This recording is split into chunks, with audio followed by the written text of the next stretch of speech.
Hi all welcome to Blasters arena. Kerala ബ്ലാസ്റ്റേഴ്സും മോഹൻ ബഗാനും തമ്മിലാണ് കലിംഗ സൂപ്പർ കപ്പിന്റെ ക്വാർട്ടർ ഫൈനൽ പോരാട്ടത്തിൽ ഏറ്റുമുട്ടുക. വരുന്ന ശനിയാഴ്ചയാണ് ഈ ഒരു മത്സരം നടക്കുക. ഈ മത്സരത്തിന് മുന്നേ ഒരു പരിശീലന മത്സരം കൊൽക്കത്തൻ ക്ലബ്ബായ സിറ്റി എസിക്കെതിരെ മോഹൻ ബഗാൻ കളിച്ചിരുന്നു. 1-5 ഗോളുകൾക്ക് അവർ വിജയിക്കുകയും ചെയ്തു എന്നുള്ളതാണ്. സുഹൈൽ ഈ മത്സരത്തിൽ ഒരു ഹാട്രിക് സ്വന്തമാക്കി. സെർത്തോ, സല എന്നിവരായിരുന്നു ശേഷിച്ച ഗോളുകൾ നേടിയിരുന്നത്. മോഹൻ ബഗാന്റെ അസിസ്റ്റന്റ് പരിശീലകനായ ബാസ്താബ് റോയിയാണ് ഈ ഒരു സൂപ്പർ കപ്പിൽ മോഹൻ ബഗാനെ പരിശീലിപ്പിക്കുന്നത്. അദ്ദേഹം മത്സരത്തിന്റെ ആദ്യ പകുതിയിൽ ഏറ്റവും മികച്ച ഒരു 11നെയാണ് മോഹൻ ബഗാന് വേണ്ടി ഇറക്കിയിട്ടുള്ളത്.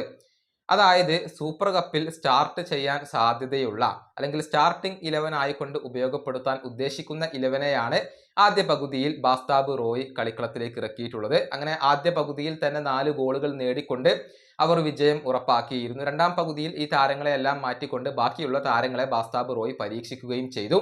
ഏതായാലും കേരള ബ്ലാസ്റ്റേഴ്സിനെ നേരിടാനുള്ള ആ ഒരു സാധ്യത 11 എങ്ങനെയാണ് അത് നമുക്കൊന്ന് പരിശോധിക്കേണ്ടതുണ്ട്. ഗോൾ കീപ്പർ ആയിക്കൊണ്ട് ധീരജ് സിംഗ് ആയിരിക്കും.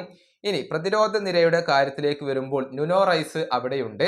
അതുപോലെ തന്നെ ദീപേന്ദു ബിശ്വാസ് അവരുടെ പ്രധാനപ്പെട്ട താരമാണ്. അതുപോലെ തന്നെ സൗരഭ്, അമൻദീപ്, ഇങ്ങനെയായിരിക്കും അവരുടെ പ്രതിരോധ നിര വരിക. ഇനി മധ്യനിരയുടെ കാര്യത്തിലേക്ക് വരുമ്പോൾ താങ്ക്രി അവിടെയുണ്ട്, അഭിഷേക് ഉണ്ട്, അതുപോലെ തന്നെ സഹൽ അബ്ദുസമദ് ഉണ്ട്, അതുപോലെ തന്നെ മലയാളി താരമായ ആഷിഖ് കുരുണിയൻ അവിടെയുണ്ട്. ഇനി മുന്നേറ്റ നിരയുടെ കാര്യത്തിലേക്ക് വരുമ്പോൾ സല, സുഹൈൽ എന്നിവരാണ് ഉള്ളത്.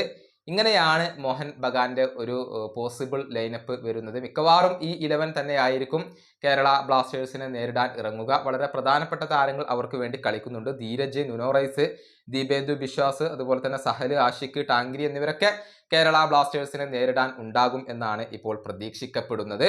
സൗരഭിനെ റൈറ്റ് ബാക്ക് പൊസിഷനിലായിരുന്നു ഈ പരിശീലകൻ ഉൾപ്പെടുത്തിയിരുന്നത്. ദീപേന്ദു ബിശ്വാസ് ഒരു സെൻട്രൽ ബാക്ക് പൊസിഷനിലായിക്കൊണ്ടാണ് കളിച്ചിട്ടുള്ളത്.